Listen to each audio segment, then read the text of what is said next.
Very good afternoon. यार इन्होंने PC भी ऐसे रखा हुआ है ना, दिखता ही नहीं है ढंग से। इसको ऐसे करके रखो।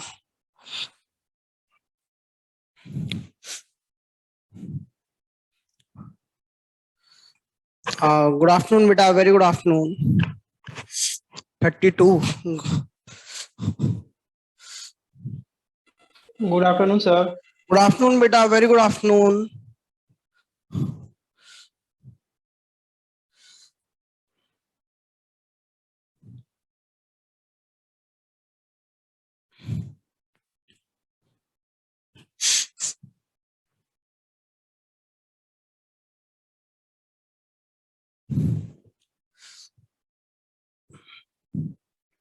सारे बच्चे आ गए। 33 बाकी कहाँ हैं? सर इसको ना फोकस कर दीजिए, फोकस नहीं है, ब्लर आ रहा है।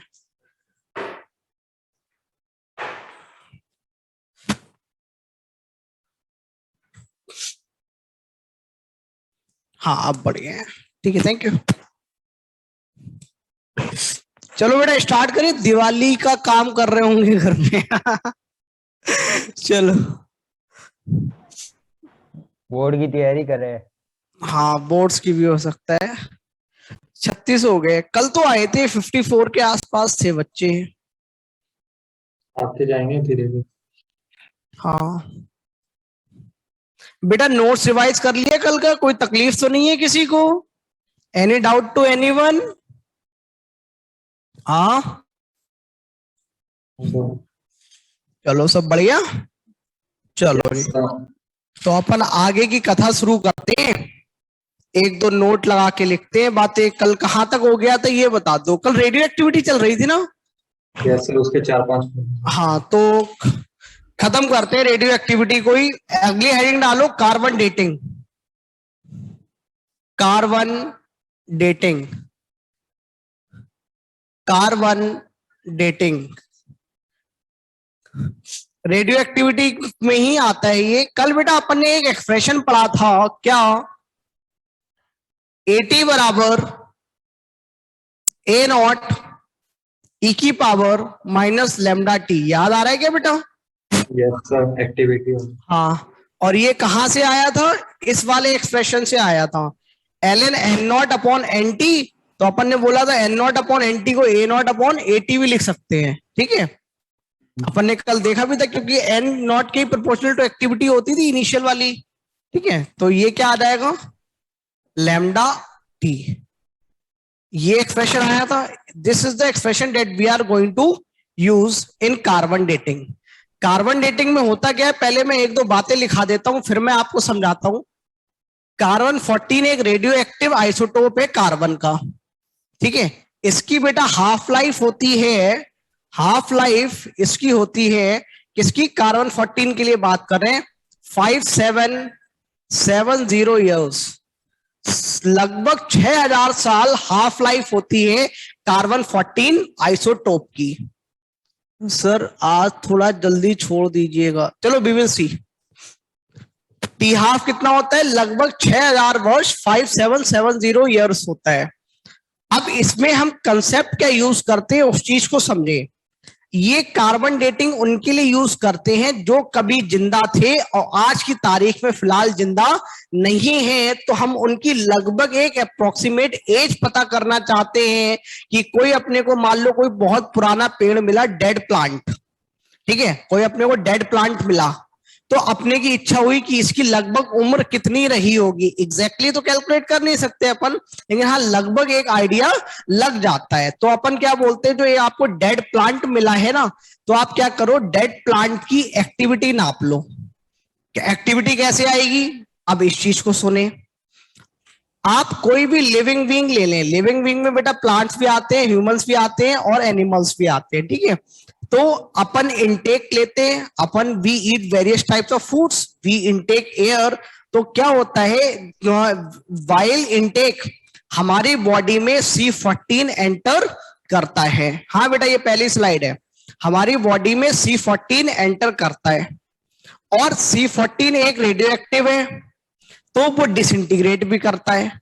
तो हमारी जब तक हम जिंदा हैं हमारी बॉडी में C14 आ रहा है और वो डिसइंटीग्रेट भी हो रहा है, ठीक है। अच्छा, अब अपन मर गए, मान लो MLN सर मर गए, ठीक है, तो बहुत सालों बाद किसी को बॉडी मिली।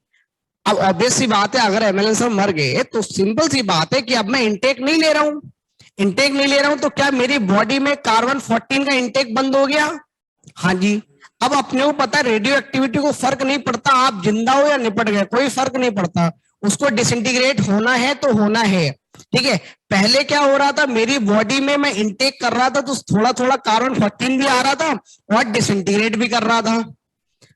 अब केवल डिसइंटीग्रेट हो रहा है, तो बेटा ये बताओ मेरी बॉडी में किस टाइम पे कार्बन 14 ज्यादा है, जब मैं जिंदा हूं या जब मैं निपट गया? बताओ, बोलो बच्चों। निपटने के जब बाद मैं जिंदा हूं, क्यों? डिसइंटीग्रेट तो पहले भी हो रहा था जब मैं जिंदा था, मरने के बावजूद भी डिसइंटीग्रेट हो रहा है, लेकिन पहले जब मैं जिंदा था तो मैं इंटेक भी तो ले रहा था, अब मैं मर गया तो ऑब्वियस सी बात है इंटेक मेरा रुक गया। तो बेटा ये बताओ जो एक्टिविटी होती है वो प्रोपोर्शनल टू किसके होती है? नंबर ऑफ न्यूक्लियाइज के, ठीक है। अब बताओ एक्टिविटी कब ज्यादा आएगी, जब मैं जिंदा हूं या जब मेरी डेड बॉडी मिली है बहुत सालों बाद? जिंदा हूं। बताओ बेटा, जब मैं जिंदा हूं उस टाइम पे एक्टिविटी ज्यादा होगी, ठीक है। अब मान लो जब बहुत सालों बाद जब मेरी डेड बॉडी किसी को मिली तो उसने क्या किया, उसको एक अप्रोक्सीमेट एज पता करनी थी मेरी, तो उसने क्या किया, मेथड के थ्रू, कोई उनके पास डिवाइस रही होगी, उसने क्या किया, एक्टिविटी नाप ली, ठीक है। तो बेटा ये बताओ किसी टाइम के बाद उसने मेरी एक्टिविटी नापी है ना, तो उस टाइम पे एक्टिविटी मेरी A0 होगी या A2? डेड बॉडी में कौन होगी, 80 या A0? डेड बॉडी में होगी 80 होगी। अच्छा, A0 कहां से आएगा? तो वो क्या करेंगे, सुंदरम को पकड़ेंगे और बोलेंगे ये तो लिविंग ऑर्गेनिज्म है ना, तो चलो इसकी एक्टिविटी नाप लेते हैं, क्योंकि जब MLN सर जिंदा रहे होंगे तो लगभग इन दोनों की सेम ही एक्टिविटी रही होगी। तो उन्होंने सुंदरम को पकड़ा और एक्टिविटी नाप ली, तो जो सुंदरम से एक्टिविटी मिली वो बेटा 80 है या A0? वो है A0। A0 आती है फ्रेश से, जो फ्रेश बंदा है, लिविंग बंदा है, वहां से आता है A0, और जो डेड बंदा है, जो पुरानी बॉडी मिली है, वहां से आता है 80। अच्छा, अब बात आती है हमें A0 मिल गया, हमें 80 मिल गया। अच्छा, अब बात है कि अपने को टाइम पता करना है, तो लैम्डा कहां से आएगा बताओ बच्चों? तो लैम्डा अपने को पता है कि ln2/t½ बेटा, लैम्डा तो निकाल सकते हैं ना, बोलो बच्चों। लैम्डा क्या होएगा, अपने पास t½ निकालना आता है, क्योंकि अपने को दे रखा है, तो अपने पास एक्सप्रेशन क्या होता है, n0/nt बराबर, बोलो बच्चों, लैम्डा t, ठीक है। अपने को निकालना है t½ तो t½ अपने को पता है, ठीक है, अपने को t½ पता है, तो t½ पे nt कितना हो जाएगा बेटा, बोलो, ln n0/n0/2। बेटा nt कितना हो जाएगा हाफ पे,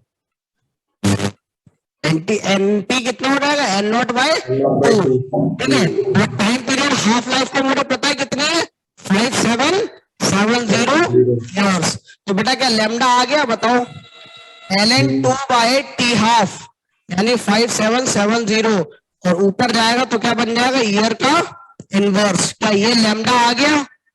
यस सर। हमारे पास लैम्डा आ गया। A0 हमने फ्रेश स्टफ से नाप लिया, 80 हमने डेड बॉडी से नाप लिया, और लैम्डा पता था तो हम t निकाल लेंगे क्या? बिल्कुल।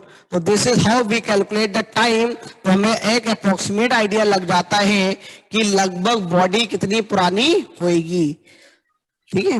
बेटा वॉइस ठीक आ रही है क्या? यस सर, कभी कभी स्लिप देखो, थोड़ी थोड़ी बीच में पड़ती है।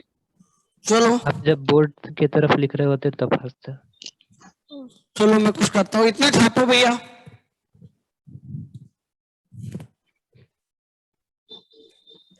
इतना लिख लो, ठीक है। तो आपका लैम्डा आ गया यहां से। अब मैं एक दो चीजें और लिख देता हूँ। 80 कहां से आएगा बोलो बच्चों, फ्रॉम डेड स्टफ या फ्रॉम डेड स्टफ। और A0 कहां से आएगा बेटा, फ्रॉम, बोलो बेटा, लिविंग या फिर फ्रेश स्टफ, स्टफ मतलब बॉडी हो सकती है, प्लांट हो सकता है, फ्रॉम फ्रेश लिविंग स्टफ, ठीक है, इतना लिख लो, ठीक है, छाप लो भैया। टी कार्बन 14 की हाफ लाइफ याद रखना लगभग 6000 साल के आसपास होती है, ठीक है, तो इससे आपको एक अप्रोक्सीमेट आइडिया लग जाता है, ये लैम्डा की वैल्यू पता चल गई। अब वो क्वेश्चन कैसे आएंगे, आपको टी हाफ दे रखा होगा, ए नॉट दे रखा होगा, ए टी दे रखा होगा, वो आपसे टी निकलवाएंगे, तो टी हाफ की हेल्प से आप लैम्डा निकाल लेना, टी आप निकाल लेना, सॉल्व करना तो आता ही है, यही दो तो एक्सप्रेशन यूज होनी है, ठीक है। एन नॉट बाई 2 क्यों किया बेटा, टी हाफ निकालना, टी हाफ के करस्पॉन्डिंग एन टी कितना हो जाएगा, N not by 2। Half life मुझे पता है ना बेटा, हाफ लाइफ मुझे पता है ना, तो मुझे लैम्डा निकालना था यहाँ से, तो मुझे हाफ लाइफ पता है, तो हाफ लाइफ कितनी है 5770, तो हाफ लाइफ के लिए एनटी कितना हो जाएगा एन नॉट बाई 2, तो आपका ये आ गया, ठीक है। तो this is how you do the carbon dating, ठीक है। चलो कार्बन डेटिंग खत्म हो गया, हेडिंग डालो second order reaction, write down the heading second order reaction.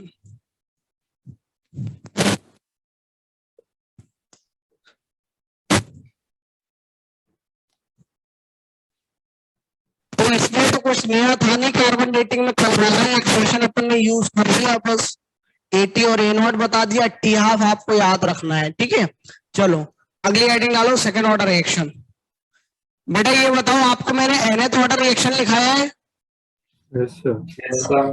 तो उसी में n की वैल्यू 2 डाल दो, सेकेंड ऑर्डर आ गई क्या। लेकिन ये बताओ जो सेकेंड ऑर्डर का एक्सप्रेशन आपको लिखाया था उसके लिए रिएक्शन क्या थी, ए गोइंग टू प्रोडक्ट, और रेट क्या था के A to the power N, ठीक है, ये कहानी थी अपनी। चलो इसके बारे में अपन थोड़ी सी चर्चा करते हैं। बेटा अपना nth ऑर्डर का एक्सप्रेशन क्या आया था, सी टी की पावर 1 माइनस एन, बेटा बोला था मैंने nth ऑर्डर का एक्सप्रेशन याद कर लेना, काम में आता है। सी टी की पावर 1 माइनस एन बराबर सी नॉट की power 1 minus N minus 1 minus N into T, ठीक है। चलो अपन ने टी हाफ तो निकाल ही रखा है, तो टी हाफ की चर्चा तो करेंगे नहीं आज। इसको क्या बेटा ऐसा लिख सकते हैं 1 अपॉन सी टी की power n minus 1 minus 1 upon C not की पावर n माइनस 1 बराबर n minus 1 into K into T. बोलो बच्चों ऐसा लिख सकते हैं क्या, ठीक है। अब आप इतने भी समझदार हो कि n माइनस 1 इंटू के को नीचे ले आऊं डिनोमिनेटर में, हाँ ये कर सकते हैं अपन, n माइनस 1 इंटू के ये ले आए और this is equal to your t, ठीक है। बेटा मैं आपसे एक शब्द पूछता हूं, एक क्वेश्चन ये है, इस एक्सप्रेशन में क्या n बराबर 1 डाल सकते हैं, नहीं, क्योंकि n बराबर 1 के लिए तो डेरिवेशन अपन ने करा ही नहीं था। चैट एवरीवन पे है क्या, होस्ट पे डाल देता हूं, चलो। तो n बराबर 1 आप नहीं डाल सकते, ठीक है। अच्छा बेटा जरा ये बताओ फर्स्ट ऑर्डर रिएक्शन को कंप्लीट होने में कितना वक्त लगता है, इनफाइनाइट। अब ग्राफ बनवा के दिखाया था ना, ठीक है, और आपको एक्सप्रेशन भी लिखवाया था। एक्सप्रेशन क्या आता था फर्स्ट ऑर्डर में, सी टी बराबर सी नॉट ई की पावर माइनस लेमडा टी। तो इसको खत्म करने के लिए टाइम कितना चाहिए होता था, इनफाइनाइट, ठीक है। तो फर्स्ट ऑर्डर रिएक्शन कितने में कंप्लीट होती है, इनफाइनाइट में, ठीक है। अच्छा जीरो ऑर्डर फाइनाइट, ठीक है। अच्छा अब मैं बात कर रहा हूं सेकेंड ऑर्डर के लिए, ठीक है, सेकेंड ऑर्डर के लिए बात कर रहा हूं। इसको ना पहले तो ये लिखो nth ऑर्डर, ठीक है। मैं बात कर रहा हूं मान लो सेकेंड ऑर्डर के लिए, और मैं निकालना चाह रहा हूं t 100%। तो बेटा जरा ये बताओ t 100% के लिए सी टी कितना हो जाएगा, बोलो बच्चों। 100%। अबे t 100% के लिए सी टी कितना हो जाएगा, 0। जीरो हो जाएगा पूरा। हाँ, ये बच्चे जो चैट में बता रहे हैं बेटा, माइक बोल ओपन करके बोल दिया करो। T 100% पे CT कितना हो जाएगा? 0। बेटा 1/0 कितना होता है? इनफाइनाइट। इनफाइनाइट। तो आपको समझ में आ रहा है क्या? सेकेंड ऑर्डर के लिए T 100% इनफाइनाइट है, यानी सेकेंड ऑर्डर रिएक्शन को कंप्लीट होने में इनफाइनाइट वक्त लगेगा। Yes sir. थर्ड ऑर्डर होती तो तब भी CT 0 हो जाता T 100%। हाँ। तो फिर से क्या इनफाइनाइट टाइम लगता है इसको? Yes sir. तो आपने वो समझ में आ रहा, फोर्थ ऑर्डर हुई तब भी इनफाइनाइट टाइम लगेगा।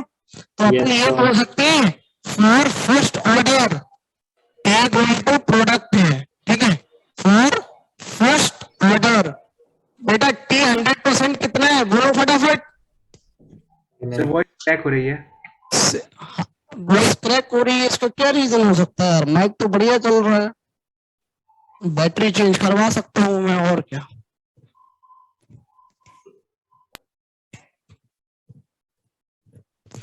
और फर्स्ट ऑर्डर रिएक्शन एक्सप्रेशन क्या आता था भैया? बोलो। ln C0/CT बराबर लैम्डा टी। Lambda T. इसकी बैटरी चेंज कर दीजिए। हाँ, अगर बेटा 100% के लिए CT कितना हो जाएगा? 0। तो T 100% कितना आया बच्चों? बोलो। इनफाइनाइट। इनफाइनाइट, ठीक है। क्योंकि फर्स्ट ऑर्डर के लिए एक्सप्रेशन तो लगेगा नहीं, n बराबर 1 होल्ड नहीं करता। अच्छा बेटा, सेकेंड ऑर्डर के लिए बोलो बेटा, टाइम T 100% कितना आ जाएगा? इनफाइनाइट।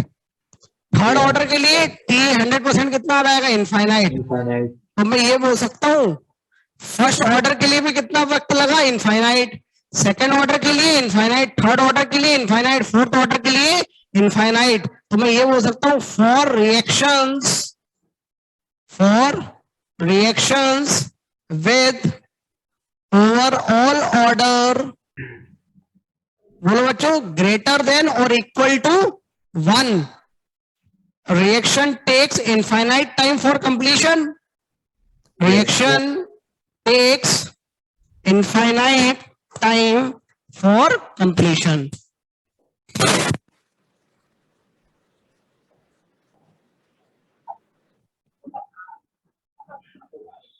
हेलो बेटा, आप ठीक आ रही है आवाज? Yes sir. यस चलो, अब बढ़िया, बैटरी डेड होगी। Reaction takes infinite time for completion, या मैं ऐसे बोल सकता हूं कि अगर रिएक्शन का ऑर्डर 1 या 1 से ज्यादा है तो वो रिएक्शन कभी कंप्लीट होएगी ही नहीं। बोलो बच्चों, क्योंकि इनफाइनाइट टाइम तो बहुत बड़ा है ना, ठीक है। तो अपन क्या बोलेंगे कि अगर overall order of the reaction 1 या 1 से अधिक है तो वो वाली रिएक्शन कभी भी कंप्लीट नहीं होती। और अपन लिख लें कि जीरो ऑर्डर रिएक्शन क्या होती है? बताओ बेटा। फॉर, या अपन लिख लेते हैं जीरो ऑर्डर रिएक्शन, या तो आप 0 यही डाल के देख लो तो टाइम आ जाता है C0/2 के। याद आ रहा है क्या? और अगर वो आ जाएगा T 50%, और अगर आपको T 100% चाहिए तो कितना आ जाएगा? C0/K। ठीक है बेटा, T 100% चेक करो, जीरो ऑर्डर का C0/K आता था, या चुपचाप आप n की वैल्यू यही 0 डाल के देख लो। T 100% के लिए CT 0 कर देना, ठीक है। तो जीरो ऑर्डर रिएक्शन कितने टाइम में कंप्लीट होती है? जीरो ऑर्डर, बोलो बच्चों, रिएक्शन कंप्लीट्स इन फाइनाइट टाइम। इन फाइनाइट टाइम। बेटा आपको मैंने क्वेश्चन भी करा रखे, वक्त लगता है C0/K। इस डिफरेंट मेथड बता रहे हैं क्या? क्या चीज बेटा? डिफरेंट मेथड बता रहे हैं क्या जीरो ऑर्डर ये सब का? अरे नाना, आप तो क्या करो, T 100% निकालना है ना, 0 तो डाल सकते हैं इस एक्सप्रेशन में। बोलो बच्चे, यस और नो? Yes sir. तो इसमें 0 डाल दो, और T 100% पूछे तो CT कितना हो जाएगा? 0। तो यहीं से T 100% निकालो, C0/K आ गया, खत्म। अरे आपके सामने nth ऑर्डर का है ना, ठीक है। इसमें बस n बराबर 1 नहीं डाल सकते आप, 0 तो डाल सकते हो। 0 डाल के T 100% निकालो, C0/K आ जाएगा, ठीक है। तो ये क्या हुआ? फाइनाइट टाइम लग रहा है इसको, ठीक है। तो इस चीज को याद रखना, कभी कभी मल्टीपल स्टेटमेंट में पूछ लेते हैं कि second order reaction never completes, तो बताओ ट्रू या false? True. Second order reaction कभी भी कंप्लीशन नहीं होता, ठीक है। तो इस तरीके के आते हैं। अब हेडिंग जो मैं डलवा रहा था सेकेंड ऑर्डर रिएक्शन, उसको लिखो भैया। हेडिंग डालो सेकेंड ऑर्डर रिएक्शन।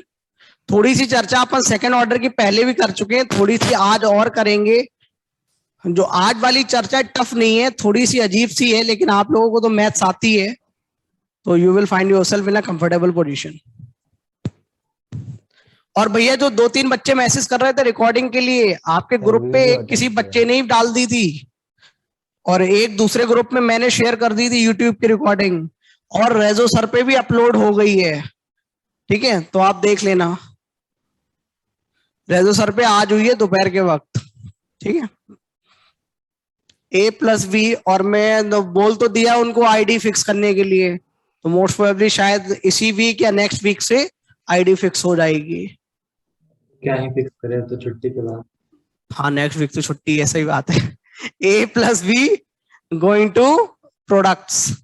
ठीक है, चलो अब बेटा इसमें ना 1-2 चीजें समझते हैं अपन।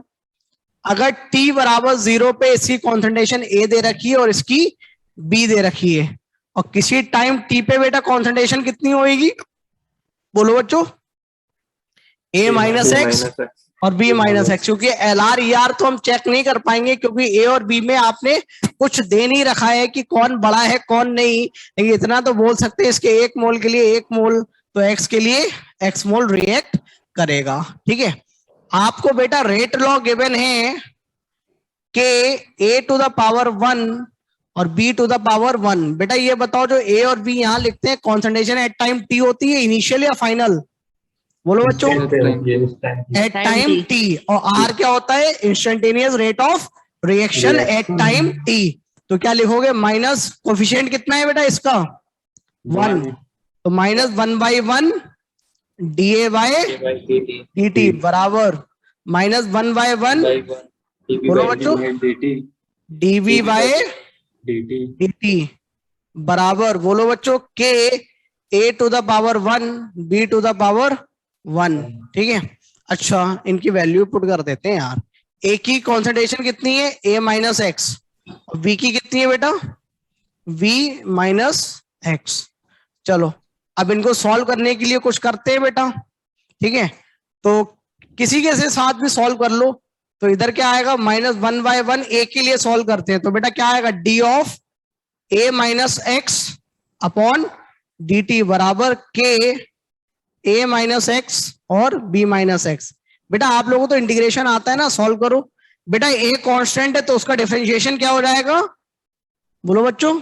dA/dt 0, और ये माइनस माइनस प्लस, और ये क्या बचेगा बेटा? बोलो? dx/dt बराबर K A-X और B-X, यही तो बचेगा। चलो अब आगे इसको सॉल्व करो, मैथ्स आती है ना, फटाफट सलटाओ। बेटा ये समझ में आया? A कांस्टेंट है इसलिए उसका डेरिवेटिव 0 हो गया। ठीक है, सलटाओ इसको, तो क्या आ जाएगा? dx अपॉन A-X और B-X बराबर KT। बेटा मैथ्स में आपने पढ़ा होगा इंटीग्रेशन बाय पार्ट्स, तो इसको इंटीग्रेशन बाय पार्ट्स लगा के इंटीग्रेट करो, यहाँ KDT आएगा, सॉरी KDT। ठीक है, अब आप इंटीग्रेट करोगे तो इसको भी इंटीग्रेट करना है 0 से T। तो बेटा यहाँ लिमिट कितनी होगी? जब T बराबर 0 में X की वैल्यू कितनी है बेटा? बोलो? 0, और T बराबर T पे X। इसको इंटीग्रेट करो बेटा, इसको इंटीग्रेट ऐसे करेंगे क्या? V-A dx, या dx बाहर ही ले लो, 1/A-X minus 1/B-X dx whole का इंटीग्रेशन 0 से X। बेटा देखो सही लिखा है क्या? KDT 0 से T। चलो भैया इंटीग्रेट कर दो, इंटीग्रेशन करना आता है ना, फटाफट इंटीग्रेट करो। जब आप इंटीग्रेट करोगे तो आएगा 1/B-A ln। ठीक है, A/B B-X और A-X। देखो बेटा यही आ रहा है क्या? चेक करो, A-X और बराबर KT। This is the expression that you are going to get. Integrate करो इसे, सही है, यही एक्सप्रेशन आएगा बेटा। This is the expression that you are going to get. कोई तकलीफ बेटा यहां तक? No sir.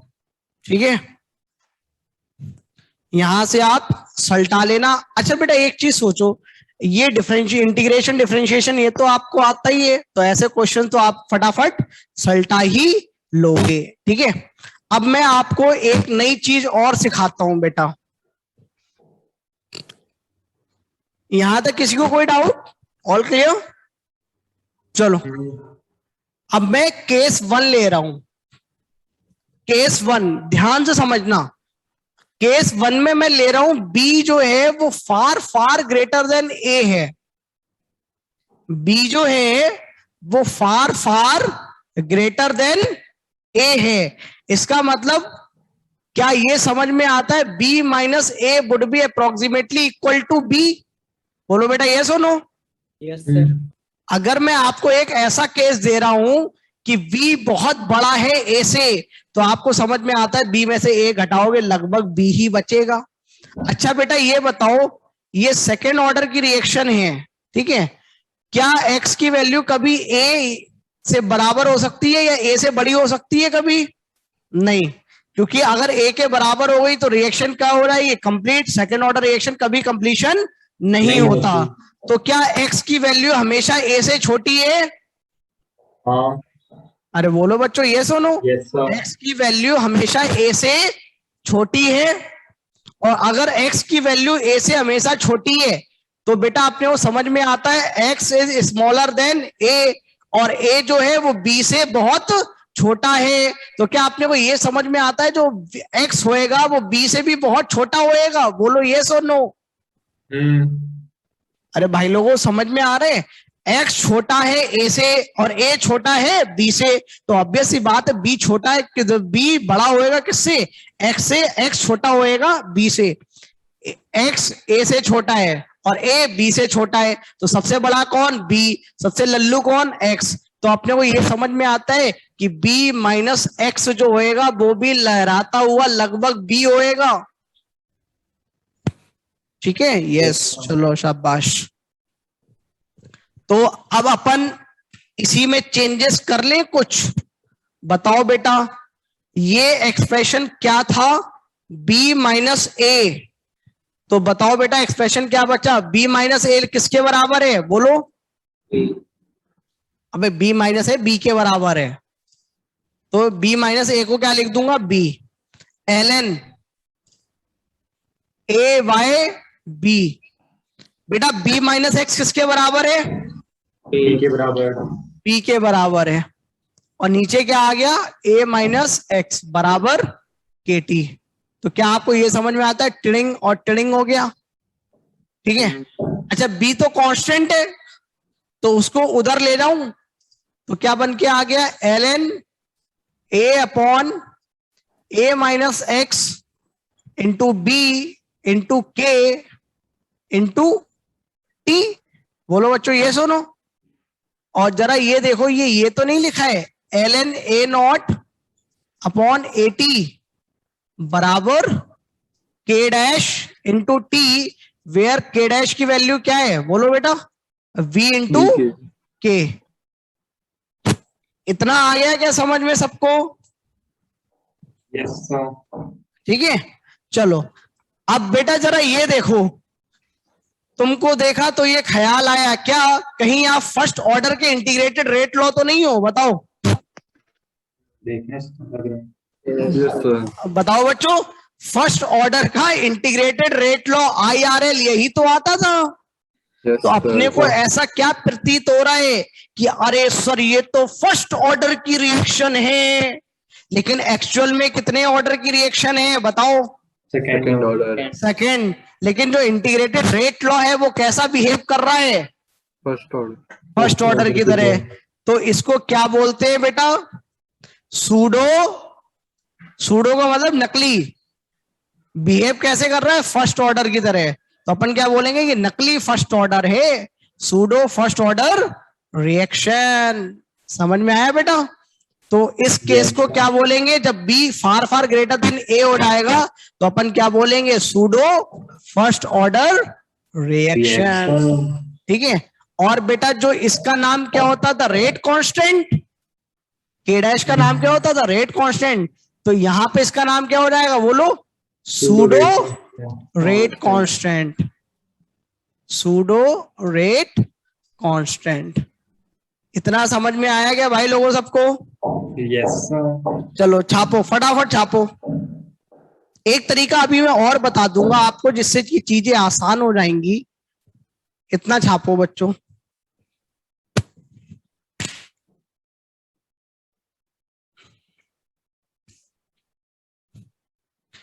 बेटा इतना समझ में आता है, अगर कहीं दे रखा होता है ए फार फार ग्रेटर देन बी, तो आप क्या करते, इसका उल्टा करते रहते, यही आ जाता है एक्सप्रेशन लास्ट में मिलता जुलता।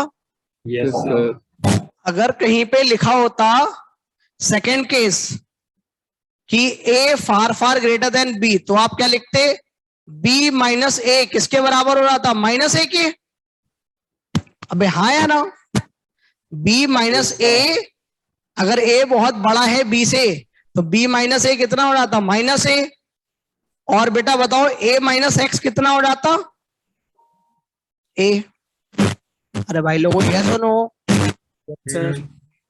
क्योंकि जो x है वो b से तो छोटा ही होता, ठीक है, और b छोटा है a से, तो x भी छोटा है किससे, a से। तो a माइनस एक्स भी कितना हो जाता है, a। तो इसमें वैल्यू पुट कर कराओ, वैल्यू पुट कर करा के सॉल्व करोगे ना, तो ये एक्सप्रेशन आ जाएगा ln b upon b minus x बराबर a into k into t। This is the expression that you will be getting, ठीक है। तो बेटा जरा ये बताओ, क्या ये लिखा हुआ है ln b not upon B T बराबर a into K into T. और फिर से भाई सूडो फर्स्ट ऑर्डर रिएक्शन फलाना ढिमका, सही है। अरे भाई लोगों समझ में आया क्या? चलो बढ़िया, यस सर। चलो अब देखो इसमें दो चीजें हैं, अगर अपने को कुछ ना दिया जाए तो अपन ए और बी दे के दे रखा था, तो अपन को इंटीग्रेशन आता है, अपन ने यहां तक इंटीग्रेट कर लिया क्या। तो नहीं दोगे कोई इंफॉर्मेशन तो मैं यहां तक इंटीग्रेट करके छोड़ दूंगा, और अगर आप मुझे आगे इंफॉर्मेशन दे दोगे तो एक तो तरीका ये है कि मेरे पास इंटीग्रेटेड वाला है तो मैं इसको सॉल्व कर लूं, लेकिन बात ये कि सर हर बार इंटीग्रेटेड वाला अपने नजरों के सामने थोड़ा ना होएगा, तो सर कोई और तरीका नहीं है क्या? तो मैं आपको एक और तरीका बताता हूं। इतना लिख लिया बच्चों? Yes, sir. चलो मैं इधर के केसेस के रिजल्ट को नहीं मिटा रहा हूं, क्योंकि अपन जो नया तरीका लगाएंगे उससे मैच करेंगे कि देखें यही आंसर आ रहा है या नहीं, ठीक है। अपने को केस 1 क्या दिया गया है बेटा, बोलो। केस 1 है, B far far greater than A. Case 1 है बी फार फार ग्रेटर देन ए, यानी जो बी की कॉन्सेंट्रेशन है वो काफी बड़ी है ए से। अब बेटा मुझे ये बताओ, अगर बी की कॉन्सेंट्रेशन बहुत ज्यादा है ए से, तो बेटा ये बताओ एक्स ए से छोटा है तो एक्स बी से भी बहुत छोटा है। तो बेटा जरा ये बताओ, क्या इस b माइनस एक्स को ही क्या मैं b लिख दूं यहीं पे? बोलो बच्चों, यस और नो। Yes, sir. बोलो बेटा। Yes, sir. क्योंकि अगर b बहुत ज्यादा है तो उसमें से थोड़ा सा सब्ट्रैक्ट करोगे तो भैया लगभग b ही बचेगा। तो Yes, अपने को समझ में आता है, कोई मुझसे पूछे bt, तो बेटा bt क्या है? b ही तो है, bt तो b ही है। नहीं सर मेरे को तो इंटीग्रेट करके बताओ IRL, निकालो IRL इंटीग्रेटेड रेट लॉ। तो इंटीग्रेटेड रेट लॉ क्या होगा, -1/1 dA बाय dt बराबर k। a क्या है, a माइनस एक्स, और b क्या था बेटा, b माइनस एक्स, और जिसको लहराता हुआ आपने किसके बराबर कर दिया, b के। तो ये क्या एक्सप्रेशन ये बचा क्या, b into k into a to the power 1। बोलो बच्चों, क्या ये एक्सप्रेशन बचा? Yes, sir. अच्छा इसके आगे तो इंटीग्रेट करना आता है, करो इंटीग्रेट फटाफट। करो इंटीग्रेट, तो आपका क्या आ जाएगा, डी ए बाई ए बराबर बी इंटू के, और बेटा इधर वाला माइनस उधर चला जाएगा तो एक माइनस भी लग जाएगा, और इंटू डी टी। ठीक है, बी के तो कांस्टेंट है इंटीग्रेशन से बाहर, तो टी और 0 से टी। बेटा ये क्या लिखा हुआ है, dx अपॉन एक्स, तो t बराबर 0 पे ए की कॉन्सेंट्रेशन कितनी है, ए नॉट, और किसी टाइम t पे कॉन्सेंट्रेशन कितनी है बेटा, ए नॉट माइनस एक्स। 80, बाद में पुट कर देंगे अपन ए नॉट माइनस एक्स। इसको इंटीग्रेट करो, इंटीग्रेशन तो आता है, जब आप इंटीग्रेट करोगे तो क्या आ जाएगा, ln ए नॉट अपॉन 80 बराबर, बोलो बच्चों, b into K into T. देखो यही एक्सप्रेशन आ रहा है क्या सभी का, देखो चेक करो बच्चों, देखो भैया यही आया सभी का। अरे भैया इंटीग्रेशन करना आता है ना, आप फटाफट करो बच्चों, इंटीग्रेशन करके यही आया होएगा। अच्छा जरा ये वाला एक्सप्रेशन देखो और ये वाला एक्सप्रेशन देखो, सेम है क्या, तो हर बार इतना लंबा नहीं करना, चुपचाप यहीं पे इसको सल्टा दो। अरे समझ में आया बच्चों सभी को, यस सर।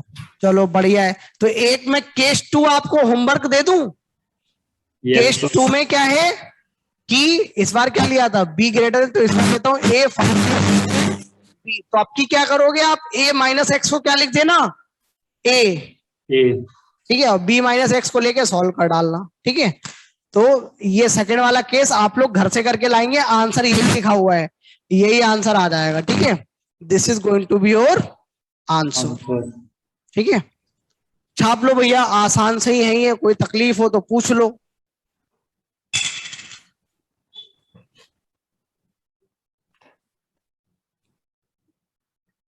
बेटा ये बताओ, ये मेरे सामने पानी है, प्योर सॉल्वेंट, इसमें मैं प्योर पानी की कॉन्सेंट्रेशन कितनी होती है भैया बोलो, नालायक को बहुत पीटूंगा, आयनिक पे पढ़ाया था ना 55.55 1 ग्राम पर ml डेंसिटी के हिसाब से 55.55। अच्छा इसमें मैं अगर चीनी डालूंगा या नमक डालूं तो उसकी कॉन्सेंट्रेशन कितनी होगी, हाफ मोलार, 1/4 मोलार, हद से हद 1 मोलार। इस बहुत कम, बहुत ज्यादा तो आप कर नहीं पाओगे डिसॉल्व इसमें, तो इतना समझ में आ रहा है क्या, 55.55 के सामने हाफ मोलार, 1/4 मोलार बहुत लल्लू चीजें हैं। हाँ ठीक है, तो अपन ये बोल सकते हैं क्या, सॉल्वेंट की कॉन्सेंट्रेशन बहुत ज्यादा होती है। चलो हेडिंग डालो, hydrolysis of Easter, write down the heading, hydrolysis of Easter, write down the heading hydrolysis of Easter. अच्छा अब हम ऑर्गेनिक पढ़ेंगे, इससे पहले मैथ्स पढ़ रहे थे, integration differentiation. Hydrolysis of ester,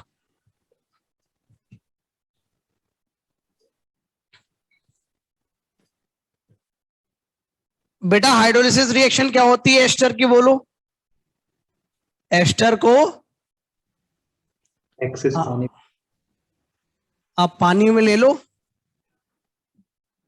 medium को हल्का सा एसिडिक रखते हैं, तो आपको क्या क्या मिल जाएगा, कार्बोक्सिलिक एसिड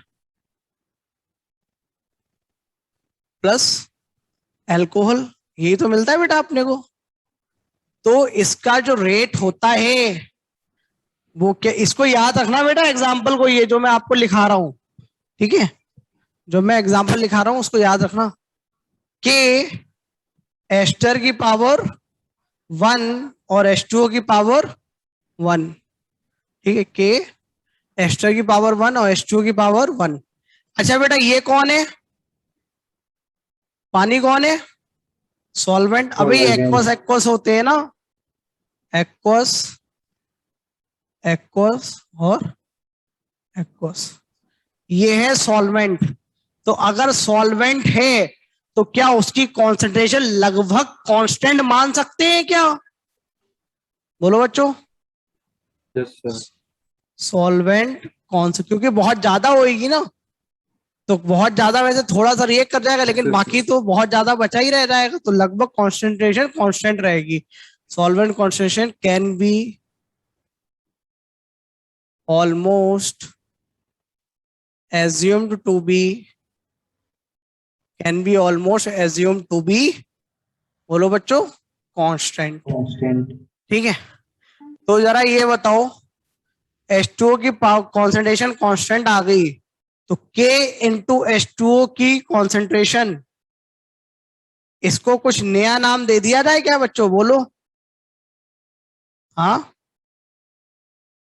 क्योंकि ये तो कांस्टेंट मसाला हो गया ना, एस्टर की पावर 1, तो क्योंकि ये कांस्टेंट है तो इसको K डैश बोल दूं क्या? बोलो बच्चों, इसको बोल देते हैं K डैश। तो आपका रेट जो है, रेट ऑफ रिएक्शन इंस्टेंटेनियस, वो किसके बराबर आ गया? K डैश इंटू एस्टर की पावर, बोलो बच्चों, 1। क्या आपका ये सूडो फर्स्ट ऑर्डर रिएक्शन बन गया क्या? अरे बच्चों Yes, बोलो sir. यस और नो। ये Yes, आपका sir. क्या बन गया? Pseudo first order reaction. और कोई K डैश की वैल्यू पूछे तो क्या लिखोगे? K into concentration of H2O। ठीक है, चलो छाप लो इसे फटाफट। और ये लिखा हुआ है H2O सॉल्वेंट है, solvent concentration can be almost assume to be constant. ठीक है, एक दो एग्जांपल और है, उसको देखते हैं कैसे करोगे। चलो एक छोटा सा एग्जांपल और लिख लो, A plus B going to product. ठीक है, और आपको दे रखा है कि इन t बराबर 0 पे इसका A है और इसका B है, और आपको रेट लॉ जो गिवन है वो गिवन है कि A टू द पावर 1 और B टू द पावर 2। पहले तो ऑर्डर बोलो बेटा, रिएक्शन का कितना है फटाफट? अबे ऑर्डर बोलो। 3 ऑर्डर। शाबाश, ऑर्डर कितना है? 3। अब आपको क्वेश्चन में क्या दे रखा है कि फाइंड IRL, लिखो, find integrated rate law, find integrated rate law if B is far greater than, find integrated rate law if B is far greater than A। तो भाई लोगों कैसे करोगे? बच्चे बोलेंगे अब सर हम समझदार हो गए। T बराबर T पे क्या लिखेंगे? A माइनस एक्स और B माइनस एक्स। कोई तकलीफ? अब अपन अगले स्टेप में क्या बोलेंगे, क्योंकि B बहुत बड़ा है A से, तो B माइनस एक्स लगभग कांस्टेंट हो जाएगा B के बराबर। बोलो बच्चों, क्योंकि B बहुत बड़ा है ना A से, तो A बड़ा है X से, तो ऑब्वियस सी बात है B बड़ा है काफी ज्यादा X से। तो बेटा B माइनस एक्स लगभग कितना हो जाएगा? B के बराबर। B के बराबर। तो आप अगले स्टेप में क्या लिखोगे? R बराबर K A to the power 1 और B माइनस एक्स को क्या लिख दोगे बेटा? B। इसको लिख दोगे आप ऐसे, B का स्क्वायर। B स्क्वायर कांस्टेंट है तो आप किस में सल्टा दोगे? K के अंदर।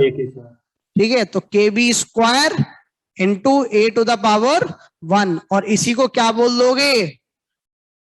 K dash. इसी का नाम क्या रख दोगे बेटा? बोलो। K dash. K dash. तो आपका इसका नाम क्या रख दोगे? K dash. तो आपके पास रेट क्या आ गई? R बराबर K dash A to the power 1। आगे तो सॉल्व करना आता ही है क्या? सूडो फर्स्ट ऑर्डर बन गई। Yes sir. ठीक है, इसको इंटीग्रेट करो। जब इंटीग्रेट करोगे फाइनली देखना ये आ जाएगा ln A0 अपॉन AT बराबर K डैश इंटू T। और K डैश की वैल्यू कितनी है बेटा? KB square into T। बेटा इंटीग्रेशन खुद से करना, ठीक है, और ये वाला इंटीग्रेशन तो इतनी बार कर चुके हैं, आपको सीधा समझ में आना चाहिए। R को क्या लिखोगे? -1/A dA/dt। ठीक है, चलो समझ में आया बच्चों? Yes, sir. चलो शाबाश। तो ऐसे क्वेश्चन आ जाए तो आप सल्टा देना, क्वेश्चन में देख लेना, ठीक है। I hope the things are clear to each and everyone. और यहाँ के डैश की वैल्यू क्या थी? ये के डैश की वैल्यू क्या है? ये वाली वैल्यू है के डैश की, ठीक है। और यहाँ पे के डैश की वैल्यू ये है, ठीक है बच्चों, इतना समझ में आया? Yes, sir. चलो मिटा दो इसको। Hmm. अब अपन 2-4 सवाल और करते हैं आसान आसान से। बेटा ये बताओ, जीरो ऑर्डर की कैरेक्टरिस्टिक क्या होती है? Equal amount of reactant gets consumed in Equal interval of equal time. Interval of time. शाबाश। और फर्स्ट ऑर्डर के लिए क्या होता है? Equal Equal percentage gets reacted in equal interval of time. ये दोनों कैरेक्टरिस्टिक बहुत इंपॉर्टेंट है, इनको याद रखना। जेई मेन ने और जेई एडवांस ने काफी ज्यादा क्वेश्चन पूछ रखे हैं पुराने टाइम पे, ठीक है। तो मैं आपको एक क्वेश्चन दे रहा हूं, आसान सा है, उसको करें, ठीक है। आपको दे रखा है 3A गोइंग टू प्रोडक्ट। बेटा आज आप लोग की 8 बजे तक क्लास है क्या? 8:30। 8:30? Yes. Yes sir. Yes Physics sir. वाले सर extend कर दीजिए. सिलेबस खींच रहे हैं। अच्छा, ठीक। अच्छा सर कल तो 8:45 तक। अच्छा अच्छा, चलो कोई बात नहीं। लिखो भैया t बराबर 0, अरे नहीं ऐसे नहीं, आपको दे रखा है टाइम इन मिनट।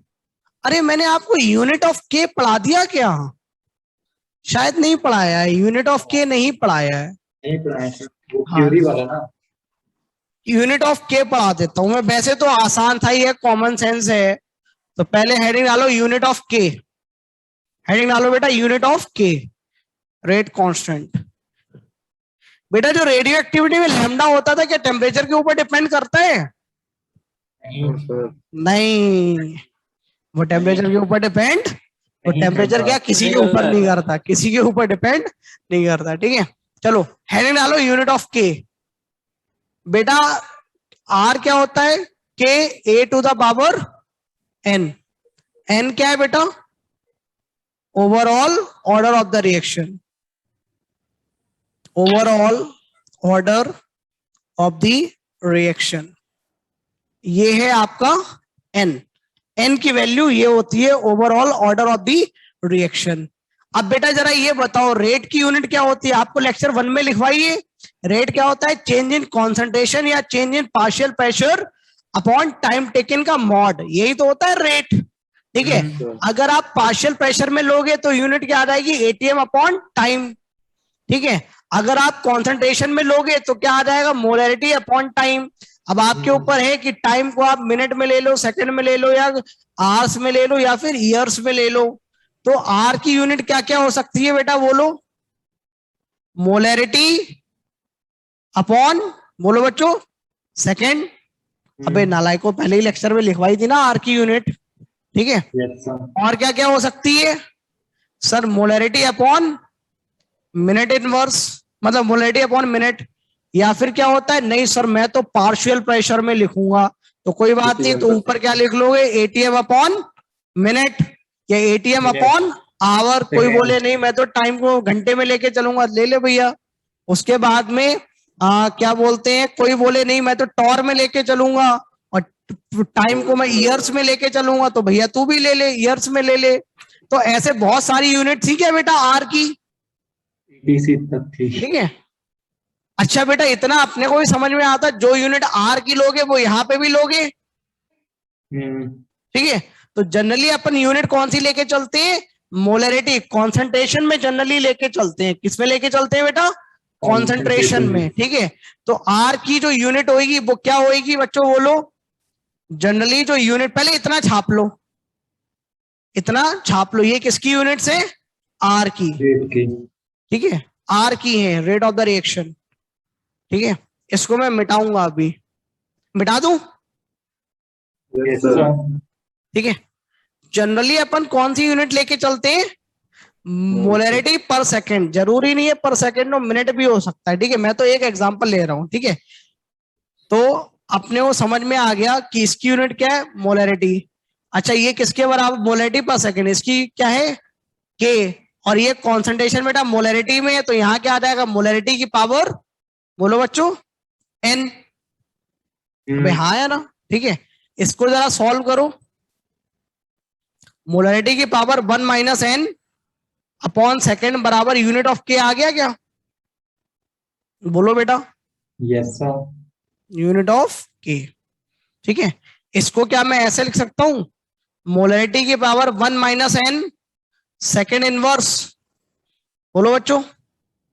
ये याद रखना, unit of K is really very important. कई बार क्या होता है, हमें जो क्वेश्चन दे रखा होएगा ना, उसमें बच्चों कोई हवा नहीं लग रही होगी अपने को कि अरे कौन से ऑर्डर की रिएक्शन है या किसके बारे में चर्चा हो रही है। तो हमेशा ध्यान रखना, कोई ना कोई हिंट दे रखा होएगा, अपने को पकड़ने की जरूरत है। और वो हिंट अपन कहां से पकड़ेंगे, यूनिट ऑफ के से। समझ में आया। अगर मान लो यूनिट ऑफ के दे रखी है आर इनवर्स, तो बताओ बेटा कौन से ऑर्डर की रिएक्शन है, फटाफट बोलो। अबे नालाई को इतना टाइम क्यों लगा रहे हो। अगर यूनिट दे रखी है आर इनवर्स, तो आप समझ जाओगे कि टाइम को इन्होंने आर्स में लिया, उसकी तो कोई दिक्कत नहीं है। मोलैरिटी नहीं आ रही है तो 1 माइनस एन 0 हो गया होएगा क्या। अरे भैया मोलैरिटी की यूनिट नहीं आ रही है ना, तो 1 माइनस एन क्या हो गया होएगा, 1। यानी ये किसके ऑर्डर क्या है, फर्स्ट ऑर्डर। समझ में आया बच्चों। Yes sir. मैं क्या बोल रहा हूं, मोलैरिटी नहीं आ रहा है तो इसका मतलब मोलैरिटी की पावर क्या हो गई होगी, 0। तो 1 माइनस एन को क्या होना पड़ा होएगा बेटा, 0। तो 1 माइनस एन, अरे बच्चों ये यार फिजिक्स में सब पढ़ाते हैं ना यूनिट एंड डायमेंशन के नाम से। तो 1 माइनस एन बराबर 0, तो एन बराबर 1। तो कौन से ऑर्डर की रिएक्शन है, फर्स्ट ऑर्डर की। चलो एक क्वेश्चन और करो। अगर आपको दे रखा है के की यूनिट है मोलैरिटी, बोलो कौन से ऑर्डर की रिएक्शन है, 0 ऑर्डर। तो आप क्या बोलोगे, 1 माइनस एन बराबर 1। तो आपकी एन कितना आ गया, बोलो 0। तो ये कौन सी ऑर्डर की रिएक्शन है, 0, ठीक है। और अगर आपको दे रखा हो के की यूनिट है मोलैरिटी की पावर -1 और ईयर इनवर्स, तो बताओ बेटा कौन से ऑर्डर की है, सेकंड ऑर्डर। तो कहने का आशय क्या है कि यूनिट ऑफ के याद रखें, बहुत इंपॉर्टेंट है, ठीक है। चलो छापो फटाफट, राइट इट डाउन, बहुत पढ़ाना है आज यार, फटाफट छापो।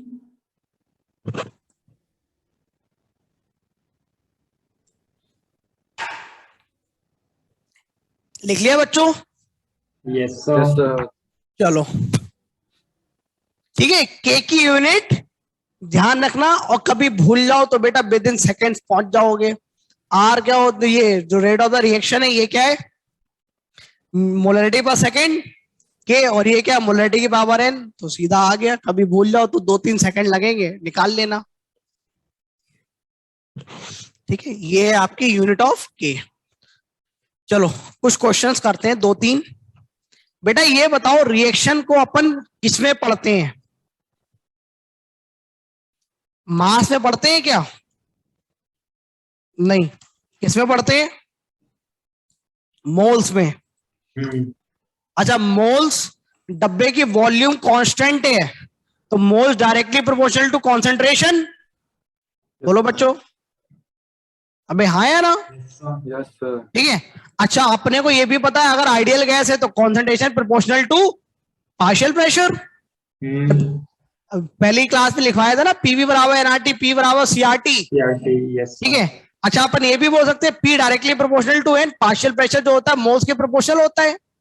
तो आप रिएक्शन को मोल्स में पढ़ो, कॉन्सेंट्रेशन में पढ़ो, या पार्शियल प्रेशर में पढ़ो, सही बात है या गलत बात है उसको पढ़ना, सही बात है, सेम ही बात है। तो प्रोपोर्शनलिटी तो यूज करते जा रहे हो आप, लेकिन क्या मास में पढ़ना सही है, नहीं, ठीक है। चलो अब इसमें कहानी शुरू करते हैं।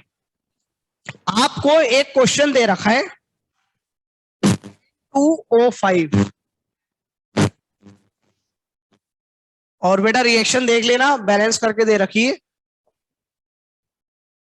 2NO2 प्लस O2 और यहां पे 4 कर लो। सही है क्या? 4 ना बैलेंस नहीं है। हाँ इधर कितना है 10, कुछ तो गड़बड़ है, इधर 4 आएगा। अब देखो बेटा आप क्या रिएक्शन बैलेंस हो गई?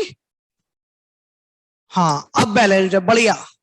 4 4 8 और इधर कितने हो गए 8 2 10 और इधर कितने 10 4। अब रिएक्शन बैलेंस है। आपको दे रखा है रेट ऑफ डिसअपियरेंस। बेटा ROD का मतलब क्या होता है? Rate of difference. Rate of disappearance या rate of consumption of N2O5 दे रखा है बेटा 27 ग्राम प्रति मिनट। दे रखा है 27 ग्राम प्रति मिनट। उन्होंने पूछा है कि rate of appearance of NO2 मेरे को बता दे भैया, और मेरे को ये भी बता दे कि rate of appearance of O2 वो भी बता दे बेटा कितना आएगा। चलो एक क्वेश्चन मैं कर दूं, आप करोगे? मैं कर देता हूं, सुनो इसको। क्वेश्चन लिख लिया सभी ने बच्चों? Yes sir. अब सब लोग बोर्ड पे देखें, लिखना बंद कर दें। अपने को पता है ये क्या बोलना चाह रहे हैं कि 1 मिनट में 27 ग्राम N2O5 खत्म हो रहा है, यही तो बोल रहा है ये क्वेश्चन। बोलो बच्चों। तो अपन बोलेंगे यार देखो यार, अपन मास में तो नहीं चलते, अपन मास में तो नहीं चलते, ठीक है? तो अपन क्या करेंगे, इसको मोल में चलाते हैं। तो बेटा जरा ये बताओ N2O5 का मोलर मास कितना है? 108 ग्राम, ठीक है? कैलकुलेट कर लेना। नाइट्रोजन का 28, N2 का और O5 का हो गया 80। 80 और 28 108। तो अपन बोलेंगे देख भैया तूने मेरे को क्या दिया है ग्राम पर मिनट, लेकिन ग्राम पर मिनट में तो हम चलते नहीं, हम कहानी किसमें लेके चलते हैं? मोल्स में, ठीक है? तो अपन क्या बोलेंगे कि अपन इसको मोलर मास से डिवाइड कर दे तो नंबर ऑफ मोल्स प्रति मिनट आ जाएंगे क्या? बोलो बच्चों। Yes sir. मास को अपन मोलर मास से डिवाइड कर दें तो अपन को क्या मिल जाएगा? नंबर ऑफ मोल्स मिल जाएंगे कि 1 मिनट में कितने कंज्यूम हो रहे हैं। तो अपन क्या बोलेंगे 27/108, ठीक है? 27/108 तो कितना आ गया 1/4 मोल प्रति मिनट। तो अपने को क्या समझ में आया बेटा कि 1 मिनट में N2O5 का 1/4 मोल खत्म हो रहा है। इतना समझ में आया क्या बच्चों? Yes sir. चलो अब मेरे को ये बताओ ऐसा कौन सा रिलेशन है? तो एक तो ये कि इस क्वेश्चन को अपन कॉमन सेंस के बेसिस पे भी सलटा सकते हैं, वो अपन सलटाएंगे, लेकिन अभी अपन काइनेटिक्स की ही बातें करेंगे। अब बेटा मुझे ये बताओ ऐसा कौन सा रिलेशन है जो ROD और ROA दोनों के बारे में चर्चा करता है? बोलो तो बोलो बेटा, ऐसा कौन सा रिलेशन है जो ROD और ROA दोनों के बारे में चर्चा करता है? तो आप बोलोगे sir ROR, rate of the reaction. Rate of the reaction क्या होता है बेटा? बोलो बच्चों फटाफट बोलो। -1/2 dN2O5 अपॉन dt। अरे बेटा पहली क्लास में रेट ऑफ द रिएक्शन सिखाया था ना। तो रेट ऑफ द रिएक्शन लिखो, लिखना आता है ना, -1/a dA/dt। इसके लिए क्या आ जाएगा कोफिशिएंट नीचे, तो 1/4 dNO2/dt और ये क्या आ जाएगा बराबर 1/1। बेटा यहां माइनस क्यों नहीं लगा रहे? फॉर्मेशन है प्रोडक्ट में है सर। प्रोडक्ट से ना इनकी with respect to time concentration बढ़ रही है। Yes sir. DO2/dt, ठीक है? चलो शाबाश। अब बेटा मुझे ये बताओ ये क्या चीज है? बोलो बच्चों। अरे खुद से बोलो। ROD। ये ROD ऑफ N2O5 तो नहीं है बच्चों, बोलो। Yes, sir. और ये क्या है? RO. ROA। ROA of NO2। और ये क्या है? ROA. ROA of O2।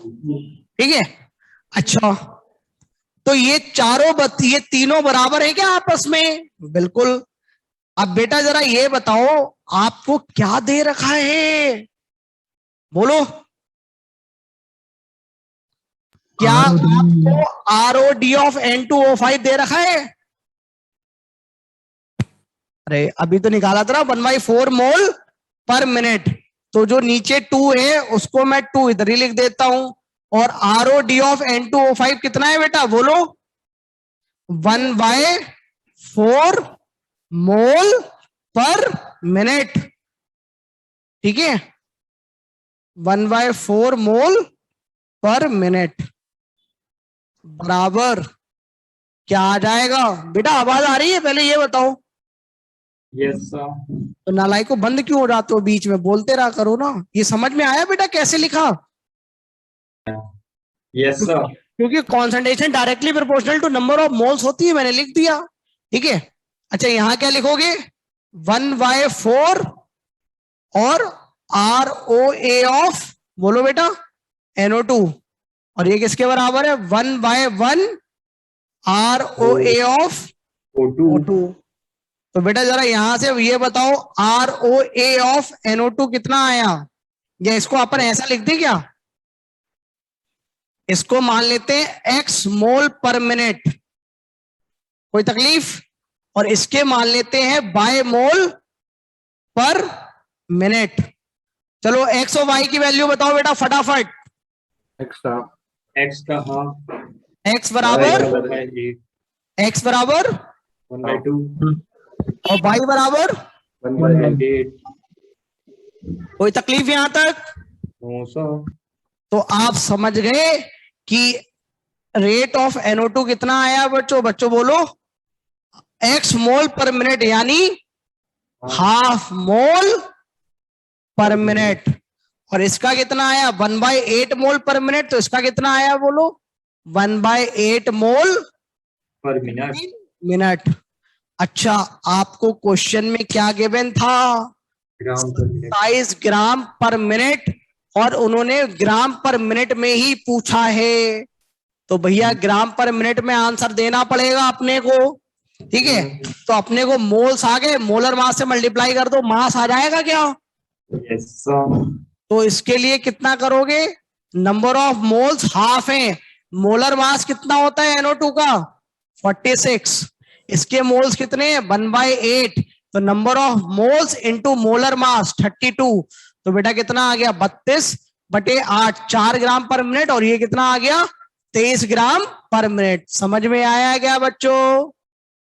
Yes, sir. किसी को कोई डाउट हो तो पूछ लें।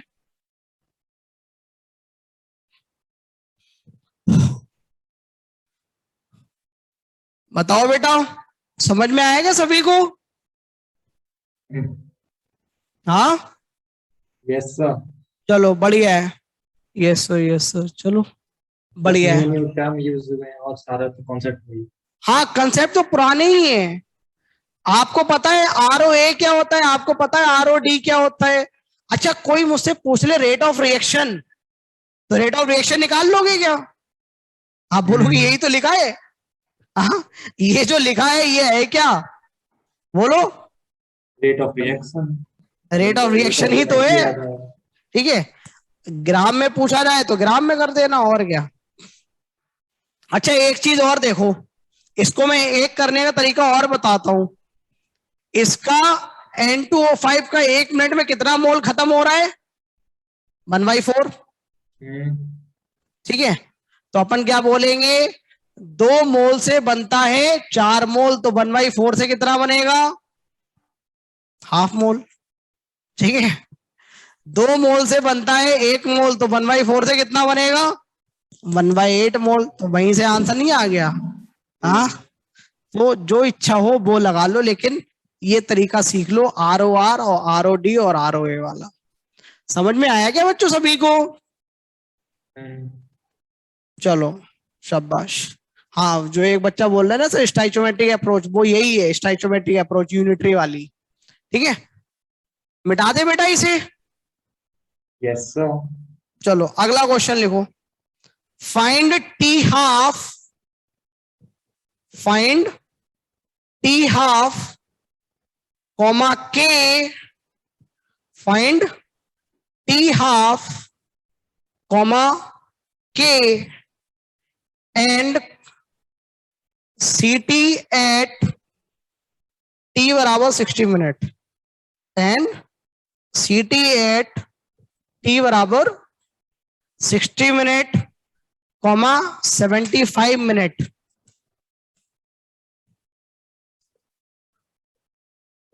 $60 minutes, comma 75 minutes।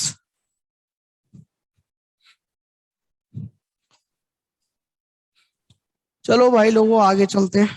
क्वेश्चन लिखो, जो आपको बोला उसमें डेटा लिख लो। दे रखा है 3A going to product, 3A going to products, और आपको ये बना के दे रखी है टेबल। इधर टाइम दे रखा है, टाइम दे रखा है मिनट में, और इधर कॉन्सेंट्रेशन ऑफ ए दे रखी है as a function of time.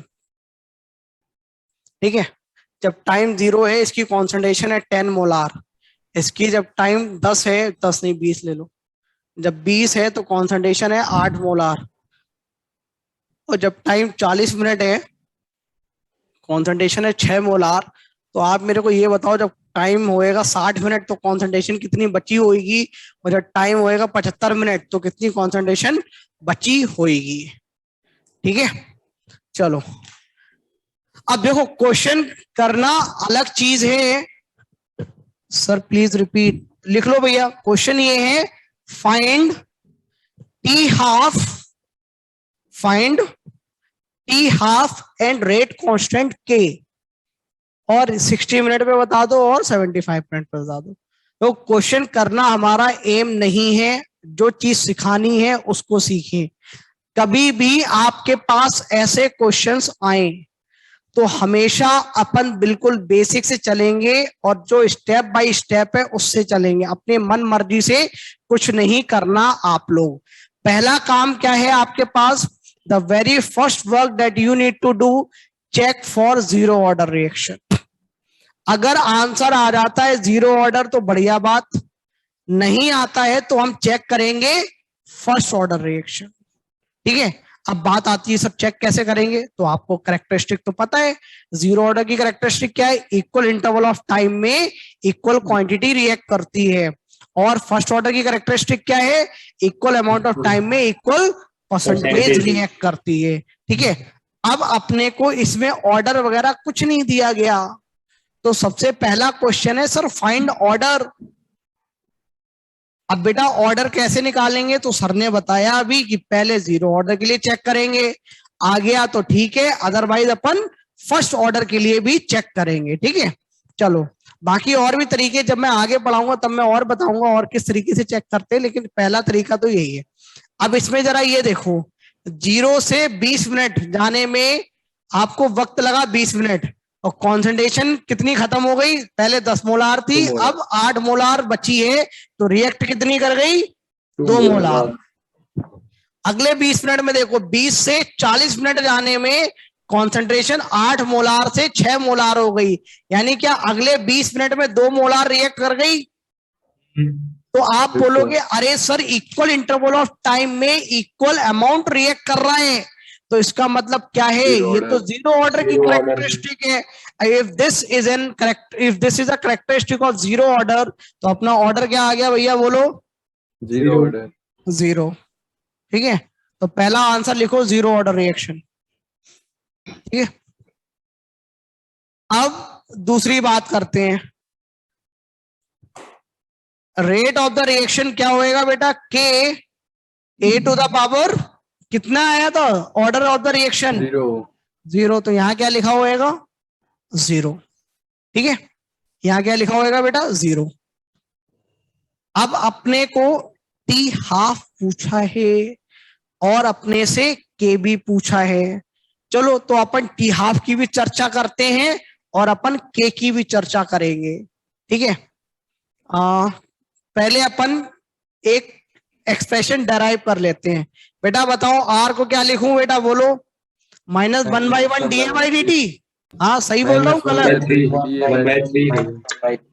1/1 dA/dt minus या 1/3 माइनस dA/dt, बोलो। 1/3 1/3 क्योंकि कोफिशिएंट कितना है 3। बच्चे प्राय गलती करते हैं, उनकी आदत होती है -1/1। ना भैया, कोफिशिएंट 3 है ना, तो क्या लिखोगे -1/3 dA/dt बराबर के। अच्छा a⁻0 कितना हो गया 1। इसको इंटीग्रेट करो। इंटीग्रेट करना तो आता है बेटा, तो क्या आएगा d 3 को इधर ले जाओ, a को क्या लिख दोगे, इनिशियल कॉन्सेंट्रेशन कितनी है 10 - x, ठीक है। तो इधर क्या लिखोगे -1/3 d of -1/3 d of 10 - x upon dt बराबर k। 10 का डिफरेंशिएशन करोगे 0 आ जाएगा, माइनस माइनस कितना आ जाएगा, बोलो बच्चों। माइनस माइनस करोगे तो कितना आ जाएगा dx बराबर -3 और माइनस माइनस प्लस हो गया तो माइनस भी चला गया 3k dt। चलो इंटीग्रेट करो। जब t बराबर 0 है तो x कितना है 0, जब t बराबर t है तो x कितना है x, ठीक है। तो क्या इंटीग्रेशन आ गया x बराबर 3k t, ठीक है। at कितना है बेटा, at है a0 माइनस x, तो बेटा यही तो अपना at है, बोलो बच्चों, ये सुनो, Yes, sir. यही तो अपना at है, ठीक है। तो at कितना है ये, तो at बराबर 10 - x, तो 10 और x की वैल्यू क्या है 3kt। तो क्या ये at आ गया बच्चों अपने पास, बोलो। This is your at।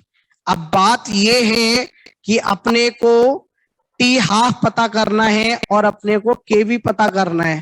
तो क्या बेटा अपने को ये चीज समझ में आती है क्या, बेटा बताओ क्या बात समझ में आती है अपने को, कि अगर अपने को टी हाफ निकालना है फॉर टी हाफ एटी कितना हो जाएगा, बोलो बच्चों फटाफट। A0/2 हाँ एटी कितना हो जाएगा, 5 मोलर। अबे 10/2 5 मोलार हो जाएगा ना, Yes, sir. ठीक है। 10 - 3kt, at कितना हो जाएगा 5। तो जरा यहां से kt निकालो भैया, टी हाफ निकालो यहां से, कितना आया के टर्म में आ जाएगा ना, कितना आया 5/3 आ रहा है क्या,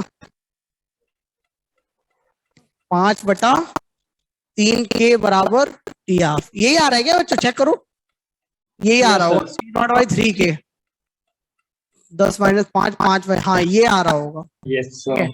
this is your T half, ठीक है। अब बात ये है सर के कहां से आया, के की भी तो वैल्यू बताइए, या अपन बोले टी हाफ की वैल्यू बताइए तो अपन के की वैल्यू बता पाएंगे। तो क्या अपने को इतना समझ में आ रहा है अपने को के क्या निकालने की जरूरत है, बताओ बच्चों ये सुनो। अभी तक के निकला क्या अपना कहीं से, नहीं सर कैसे निकालेंगे मैं बताता हूं आपको। बेटा यहां से यहां जाने में टी कितना है, इस वाले को डील कर लो आप, टी बराबर 20 मिनट पे, बोलो बच्चों, टी बराबर 20 मिनट पे, अरे बच्चों बोलो कॉन्सेंट्रेशन कितनी है 8 मोलर। 8 मोलार, ठीक है। अब क्या नजर आया अपना के आ गया, बोलो बच्चों, ये सुनो, ठीक है। तो यहां से के निकाल के बताओ कितना आ रहा है, 2/5 ये आ जाएगा 2, 2 से 2 चला जाएगा, 1/30 आ रहा है क्या? हाँ चेक करो, 1/30 मोल पर मिनट, ये आ रहा है क्या के? चेक करो बच्चों। Yes sir. हाँ बच्चों यही आ रहा है क्या? 3/10 यस सर। यही आएगा। मैंने पहले कहा मेरी मैथ्स अच्छी है, फटाफट। ठीक है चलो, के की वैल्यू ऊपर पुट कर दो, टी हाफ आ गया क्या? अरे बोलो बच्चों, ये सो नो? Yes, sir. ठीक है, सल्टा दो तो आपका टी हाफ आ गया, यहाँ पुट कर दो। के की वैल्यू 1/30 पुट कर दो तो आपका टी हाफ कितना आ गया बच्चों बोलो? 5/3 और के की वैल्यू 1/30, तो क्या 50 मिनट आ गया क्या बेटा टी हाफ? Yes, sir. ठीक है, T half is your 50 minutes. बेटा इन्होंने क्या पूछा है 60 मिनट और 75 मिनट पे, तो बेटा क्या आपको समझ में आता है? यहाँ के की वैल्यू पता है, टाइम को कितना पुट कर दोगे? 60 मिनट, तो क्या 80 आ जाएगा? Yes, sir. और दूसरी बात 75 पुट कर देना तो 80 आ जाएगा। ठीक है, सॉल्व करो बेटा 60 मिनट के लिए, तो 80 बराबर 10 - 3, के की वैल्यू कितनी है? 1/30 और टाइम कितना है? 60। बेटा यूनिट ध्यान रखना टाइम की, इधर के मिनट इनवर्स में आया तो टाइम को मिनट में ही पुट करना, सेकेंड या घंटे में पुट मत करना, वरना गलत हो जाएगा आंसर। ठीक है, तो टी बराबर कितना पुट कर दोगे? 60। तो ये कितना होता है? टिडिंग टिडिंग 2, और तो कितना बचा? 4 मोलार बचा क्या? तो 60 मिनट पे कितना हो जाएगा? 4 मोलार। 75 मिनट पे क्या कितना आएगा बच्चों बोलो? 2.6 molar. 75, तो यहाँ फिर से आपकी 75 पुट कर देना। ठीक है, आपकी यहाँ पे 75 पुट कर देना। समझ में आया क्या बच्चों? अरे ये सुनो, Yes, sir. चलो एक बच्चे ने बड़ा सही बात लिखी है, कौन है ये? अर्चित जी। अर्चित जी, जो आप बोल रहे हो ना वो बात तो सही है, लेकिन बट ऑलवेज बी केयरफुल। अगर जिस दिन मूड एग्जामिनर का सड़क गया आपके मजे ले लेगा वहीं पे, ठीक है, तो ऑलवेज बी केयरफुल। जो आप बोल रहे हो बात सही है, लेकिन ध्यान रखना एक हल्का सा चेंज करा गया क्वेश्चन में तो आपका आंसर गड़बड़ हो जाएगा। जैसे अगर मैं आपको यहाँ रेट देने की बजाय जो अर्चित जी पूछ रहे हैं मैं उसको आंसर कर रहा हूँ, बाकी आप लोग ध्यान ना दें। ठीक है, अगर मैं आपको रेट देने की बजाय यहाँ पे डायरेक्ट लिख के दे देता, क्या ऐसा लिख के दे दूं, तो जो आप बोल रहे हैं ना वो गलत हो जाएगा। ठीक है, तो ये एग्जामिनर के ऊपर डिपेंड करता है वो आपको क्या दे रहा है, क्योंकि ये वाला जो एक्सप्रेशन होता है वो क्या होता है? एक्सपेरिमेंटली डिटरमाइंड, तो वो एग्जामिनर के ऊपर है। हालांकि ऐसे क्वेश्चन बहुत कम है, मैंने तो एक ही दो देखे हैं, लेकिन वही वाली बात है, रिस्क वाली बात है। लेकिन जो आप बोल रहे हो वो सही है। ठीक है, इस तरीके से अपन कर सकते हैं बेटा। अच्छा बेटा एक चीज और बताओ, जीरो ऑर्डर में तो यूनिटरी लग जाती है? Yes, sir. बोलो बच्चों ये सुनो, जीरो ऑर्डर में तो यूनिटरी लग जाती है, क्योंकि लीनियर डिपेंडेंस है ना कंसंट्रेशन और टाइम की। अरे भैया यही वाला एक्सप्रेशन आता है ना, सीटी बराबर सी नॉट, इसमें क्या आएगा? -3 kT। अरे बच्चों बोलो, यही वाला एक्सप्रेशन आया था ना अभी? अरे यार फटाफट बोला करो यार, यही तो एक्सप्रेशन आया था।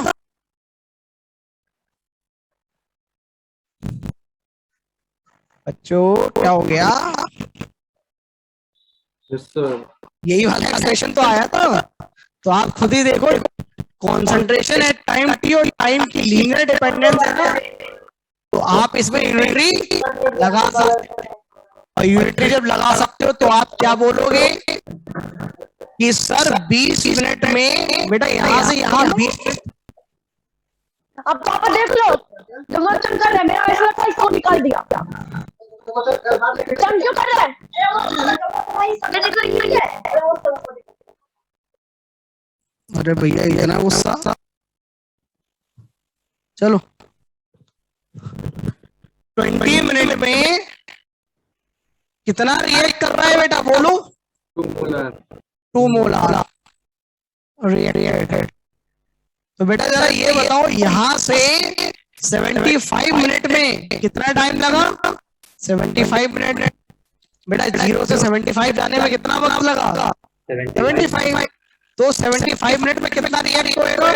75 इंटू 2/20। तो कितना रिएक्ट कर गया? 7.5 मोलार रिएक्टेड। अच्छा बेटा 10 मोलार लेके चले थे, 7.5 मोलार रिएक्ट कर गया, तो बचा कितना? अबे 2.5 मोलार पता। तो आप यूनिट इस तरीके से लगा लो तब भी लग जाएगी। अदरवाइज जो अभी अपन ने वो दिखाया था, जो अपन ने अभी फंक्शन लिखा था, ठीक है, तो उस तरीके से कर लो, तो बाहर से भी आप कर सकते थे। अरे समझ में आया क्या जो समझा रहा हूँ यार? Yes sir. ठीक है, चलो किसी को डाउट हो तो भैया पूछ लो। एक क्वेश्चन और कराना है अभी, फटाफट पूछो। कोई डाउट किसी को? अच्छा क्या फर्स्ट ऑर्डर में यूनिटरी लगेगा? नहीं नहीं, वहां पे लीनियर डिपेंडेंस नहीं है, तो फर्स्ट ऑर्डर में कभी यूनिटरी मत लगाना। ठीक है, चलो एक अगला क्वेश्चन लिखो। अब वैसे तो अगला क्वेश्चन मैं होमवर्क में दे देता हूँ, लेकिन आप लोग यहीं पे करो। आपको दे रखा है बेटा 4 of A going to product, 4 of A going to product, और आपको दे रखा है टाइम, और आपको दे रखी है कॉन्सेंट्रेशन ऑफ A। ठीक है, और वो 0, और यहाँ पे 20 मिनट, और यहाँ पे 40 मिनट। ठीक है, और आप 60 मिनट पे, और यहाँ दे रखी है 10 मोलार, यहाँ पे दे रखी है 5 मोलार, यहाँ पे दे रखी है 2.5 मोलार।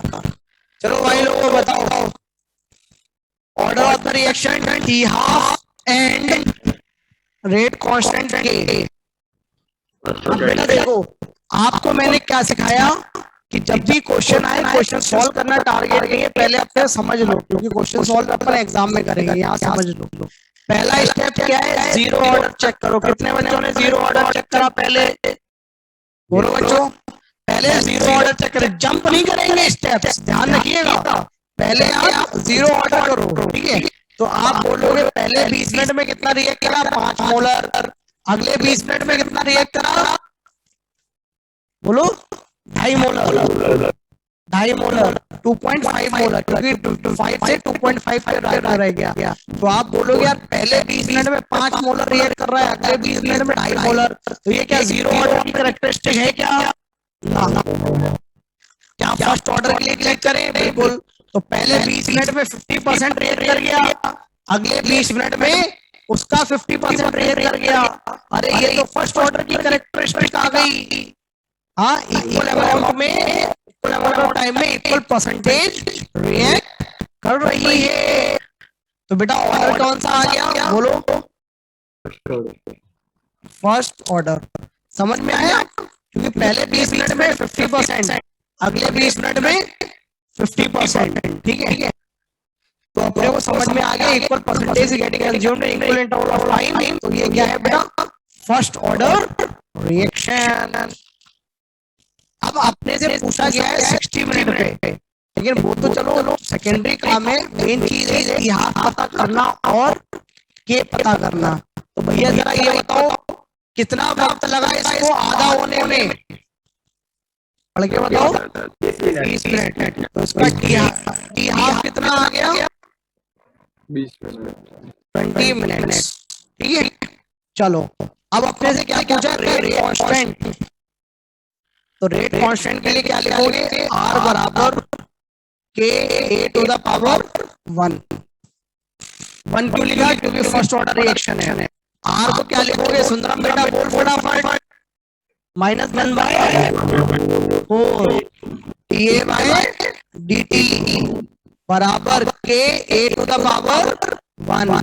अच्छा, इसको तो इंटीग्रेट करना आता है, फटाफट इंटीग्रेट करो। DA बाय A, ये क्या बन गया? dx अपॉन x, क्योंकि a क्या है?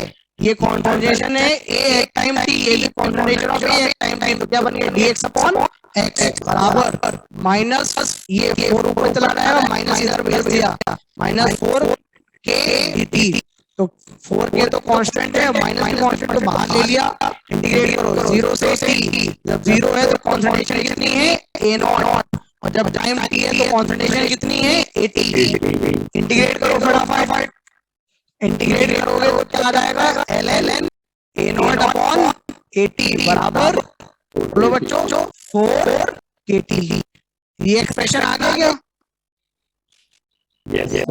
ठीक है, ये तो इंटीग्रेशन वाला तो आता ही है, ठीक है, लास्ट एक्सप्रेशन उसी टाइप का बनता है, बस यहाँ पर देख लिया कि क्या है, ठीक है, ये एक्सप्रेशन अपना बन के आ गया। अब अपने को क्या निकालना है बेटा, के निकालना है, तो टी हाफ कितना है 40 हाफ, ठीक है, टी हाफ तो अपने को दे ही रखा है, अपने को के निकालना है, ठीक है, तो के निकालना है by the help of T half, तो अपने को समझ में आ गया एटी कितना हो जाएगा बेटा, बोलो ए नॉट बाई 2, ठीक है, और कितने वक्त में, बोलो 20 मिनट, तो के कितना आ गया बच्चों, बोलो ln 2/4 इंटू टी हाफ, मैं पूरा स्टेप बाय स्टेप लिख देता हूँ, क्या आ जाएगा ln 2 बराबर 4 के और टी हाफ, और टी हाफ की वैल्यू कितनी है बेटा, बोलो 20 मिनट। तो हाफ की कितनी, हाफ की वैल्यू कितनी है 80 मिनट, तो बेटा के कितना आ गया, बोलो ln 2/80 मिनट इनवर्स बराबर के आ गया क्या बच्चों? तो आपको क्या के की वैल्यू मिल गई?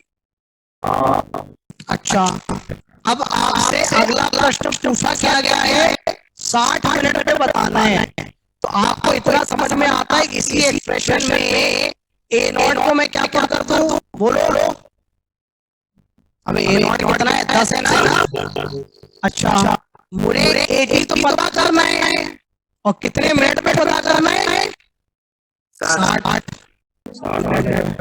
अच्छा, के की वैल्यू ये रही है, के की वैल्यू ये लिखी है, तो के की वैल्यू क्या है बेटा, ln 2/80, तो बेटा आपको समझ में आता है, इसको सॉल्व कर आगे 80 निकाल लोगे, अरे भैया है ना, आगे लेना आता है ना, सलसा लेना, एक तरीका और मैं बता देता हूँ, क्या, इसको देखो, पहले की आप कॉन्सेंट्रेशन कितनी होती है, सी नॉट अपॉन 2 की पावर 1, बेटा ये पहला टी हाफ है ना, दूसरे टी हाफ में कितनी होती है, सी नॉट अपॉन 2 की पावर 2, तो 20 मिनट में एक हाफ लाइफ होती है, 40 मिनट में 2 हाफ लाइफ, 60 मिनट में 3 हाफ लाइफ, तो 60 मिनट में कितनी कॉन्सेंट्रेशन बची हुई है, की पावर से डिवाइड कर देना, अगर कोई पूछे 80 मिनट में कितनी होगी, तो बोलो, आप बोलोगे क्या 4 हाफ लाइफ हो गई, अबे ये सुनो, तो कितना हो जाएगा 10/2 की पावर 4, और मान लो कभी वो पूछे 90 मिनट पे बता बेटा मेरे को, अभी बहुत सारा बन रहा है ना कि देखो हाफ लाइफ चल रही है 90 मिनट पे, तो 90 मिनट के लिए क्या करना बेटा, यहाँ टाइम कितना पुट कर देना, यहाँ टाइम कितना पुट कर देना ना 90, ठीक है, अबे यहाँ पे टाइम कितना पुट कर दोगे 60 मिनट 90, ठीक है, तो आपको एक बार 80 का एक्सप्रेशन आ गया, फिर तो आप किसी भी टाइम पे पूछ लो, ठीक है, अरे भाई लोगों को समझ में आया क्या, चलो that will be all for today's class. I shall see you in next lecture. Take care of yourself. Bye bye. Notes revise कर लेना बच्चों, ठीक है? ओके।